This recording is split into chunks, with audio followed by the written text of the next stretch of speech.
desde hace ya un par de meses, por lo menos en la provincia de Buenos Aires y también en la ciudad de Buenos Aires, en esto que se llama el AMBA, es uno de los principales, si no el principal índice que se está tomando por parte de las autoridades para determinar la fase en la que se establece la cuarentena. Las unidades de terapia intensiva en el interior del país están crujiendo. Provincias como Jujuy, Río Negro, están teniendo problemas muy pero muy sensibles. También aquí en el interior de la provincia de Buenos Aires, recién compartíamos la información, que en Bragado tienen 6 pacientes en terapia intensiva y por la cantidad de casos de COVID que están teniendo, están derivando pacientes a localidades vecinas como Junín y como 25 de Mayo. Y a esta situación se agrega, por supuesto, que los profesionales de la salud están en la principal línea de batalla contra el coronavirus y los contagios, para ellos, son moneda corriente de todos los días. Estamos en contacto con una de las terapistas más prestigiosas de nuestro país, con la doctora Paula Gelmi, que es jefa de la unidad de terapia intensiva del Hospital Subizarreta en la ciudad de Buenos Aires. Ella misma sufrió el COVID-19 en el mes de abril, se recuperó y ya está nuevamente en esa línea de batalla de la que hablábamos. ¿Qué tal, doctora Gelmi? ¿Cómo le va? Gabriel Prosperi la saluda. Hola, Gabriel, buenos días. Bueno, esta situación de la necesidad de terapistas, ¿cómo está la ciudad de Buenos Aires en este sentido? Porque hemos escuchado al ministro de Salud, Fernán Quirós, decir que con un promedio de 1.100 casos diarios, como está teniendo la ciudad desde hace algunas semanas, no habría mayores inconvenientes de acuerdo a las proyecciones oficiales que se hacen. ¿Qué opina usted? Bueno, en realidad tenemos un problema crónico de ausencia de vocaciones, por decirlo elegantemente, de terapia intensiva, falta de motivación, falta de pagos, condiciones complejas de los médicos de terapia intensiva, y esto se evidencia groseramente en este periodo. Bueno, en este momento, como te digo, es una circunstancia muy grave porque tenemos déficit de terapistas. Los terapistas se forman a lo largo de 4 años de residencias o concurrencias específicas y necesitan una capacitación muy compleja. Eso hace que distintas personas de distintas especialidades concurren a ocupar estos cargos. No tienen la misma capacidad y entrenamiento, por supuesto. Así que estamos en una situación muy difícil con agotamiento de las capacidades humanas de todo el personal de salud. Y en particular en terapia intensiva nosotros contamos con un recurso, mejor dicho, en este momento y en el pasado tampoco, no contamos con el recurso de enfermeras y enfermeros, kinesiólogos y kinesiólogas, y el personal administrativo que los secunda. Es muy compleja la situación en este momento. ¿Tendrá información, Paula, de lo que está aconteciendo en muchas provincias y en el interior de la provincia de Buenos Aires? En Río Negro están teniendo déficit justamente de terapistas, están pidiendo a otras provincias y a la nación y no encuentran respuesta a lo que está ocurriendo sobre todo en el valle del Río Negro. Esta situación quiero que usted me la comente desde su experiencia para tener noción de cuán grave es. Es realmente muy grave porque estamos en el límite de nuestras fuerzas, en el límite de los recursos humanos, no hay más, no se pueden crear de la noche a la mañana gente capacitada para hacerlo. Así que no hay más y no se van a conseguir más, porque no es manden más médicos. Los médicos es un recurso en la especialidad limitado. Y siempre tiene que haber un terapista para que supervise la tarea de los no especialistas. Es una especialidad muy grata, muy bella, pero con incumbencias muy, muy típicas. Así que estamos en una situación muy grave. Y en el interior del país, en particular, el recurso humano es escasísimo. Pueden conseguir cama, pueden conseguir respirador, monitor, pero no van a conseguir ni médicos, ni médicas, ni enfermeros y enfermeras o kinesiólogos o kinesiólogas. Esto es altamente complejo y la tasa de letalidad, que es la muerte según la enfermedad que lo acontece, va a aumentar llamativamente, porque las prácticas tienen que ser hechas de manera eficiente. Y si no son así, va a aumentar la mortalidad o lo que se llama letalidad para la específica enfermedad. Ustedes, imagino, doctora Helmy, que están en contacto con las personas, obviamente, que van a internarse, pero principalmente también con los familiares de aquellas personas que tienen que internarse. ¿Cómo es el trato humano del terapista con su paciente y con los familiares en este trance tan difícil del COVID-19? Bueno, yo le cuento que acá en el Hospital Zubizarreta es el primer hospital que tiene un proyecto de humanización, nos hemos capacitado para ello. El proyecto de humanización tiene muchas aristas, una de las primeras es la comunicación.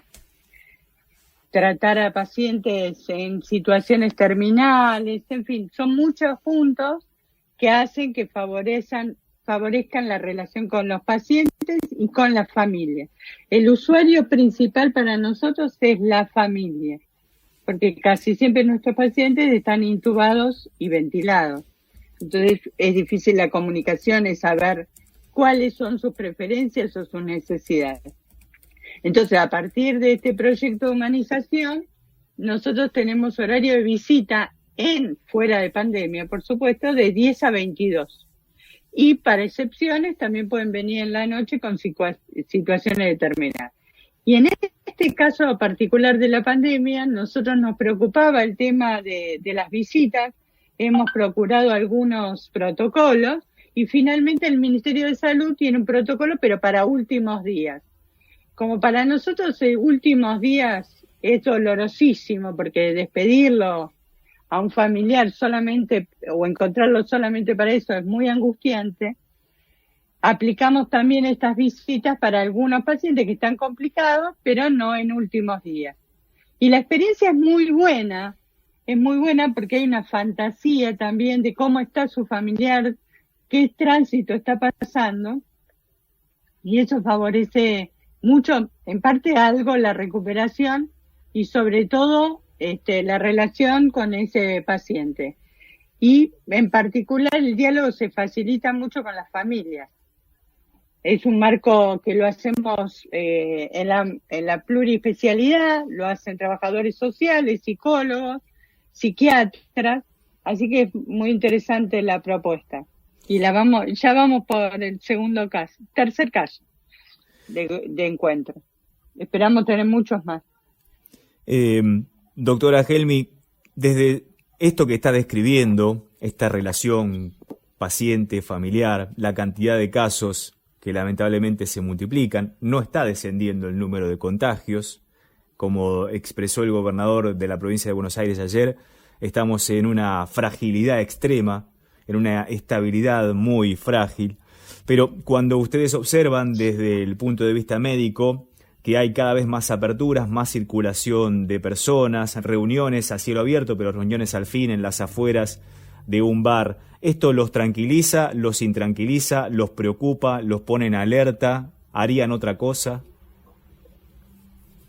En realidad nos llena de impotencia, porque ver a gente que no conoce para nada el riesgo o lo quiere desconocer, te da indignación. Yo creo que mucha gente que han pasado por las circunstancias del COVID debe causarle lo mismo que a nosotros. Si bien no lo viven en cotidianidad, es indignante.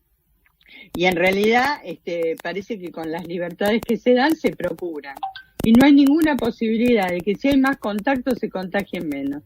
Es francamente indignante. Y por otra parte no podrían favorecer, nosotros pediríamos que estuvieran un poco más cerrado todas las áreas, porque aumenta el contacto, aumenta el contagio. Aumentar el contagio y que se desmadre la internación de los pacientes aumenta la letalidad, o sea, van a morir más. Esto pasó en todos los países del mundo y pasa acá. No podemos darnos el lujo de tener 10.000 casos y graciosamente todos ir tomando, visitando los bares. Es realmente como una Matrix, decimos nosotros. Parece una realidad y otra para realidad. Pero la Matrix es fantasía, no existe. Y esto pretender de que no se van a contagiar o que van a tener una gripecina Es realmente una fantasía. Habría que, sé que tal vez no corresponda a lo que diga, pero habría que mostrar alguna imagen de cómo trabajan ustedes allí en el núcleo de lo más doloroso de la pandemia, en una terapia intensiva, como para tal vez dar la sensación real de lo que conlleva esto del COVID-19 que usted misma, doctora, llevó en su cuerpo, para concientizarnos de que no estamos atravesando ya el pico y descendiendo, sino que estamos realmente sumando cada vez más contagios. No sé si usted comparte esta idea, aunque sea tal vez metafórica. Claro, claro, comprendo, sí. La verdad que el que no pasa, el que no hace una comprensión empática de ponerse en el lugar del otro es imposible. Pero hay gente que aún viéndolo no se pone en el lugar del otro. Pero nosotros tenemos que preservar a nuestros pacientes y por supuesto no podemos mostrarlo. Pero requeriría un concepto de solidaridad, la otredad, reconocer al otro como algo, como un valor importante. Pero claramente nuestra sociedad recién ahora comienza a haber un movimiento de reconocer al otro. Pero hay grupúsculos violentos que denostan al extranjero, denostan el que está en provincia, en fin. Esta violencia se manifiesta en esta manera de ignorar al otro y de alguna manera ignorar al otro que está vulnerable. Porque por supuesto que la probabilidad de evolución de alguien con una vulnerabilidad es mayor. Pero si lo vemos, la tasa de letalidad en los barrios de emergencia es menor. Pero tristemente es menor porque el grupo etario que lo afecta es menor también. Así que la tasa de letalidad de la cava es de 2,44. Es muy importante porque si le toca a uno es el 100%.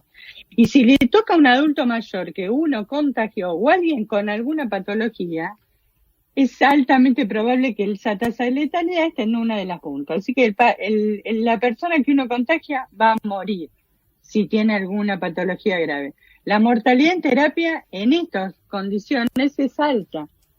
No es una gripecina, porque están ventilados durante muchos días.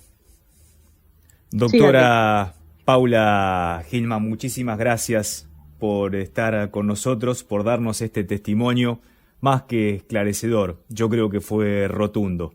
Un abrazo grande, muchísima fuerza para lo que viene y el agradecimiento de toda una sociedad con su compromiso.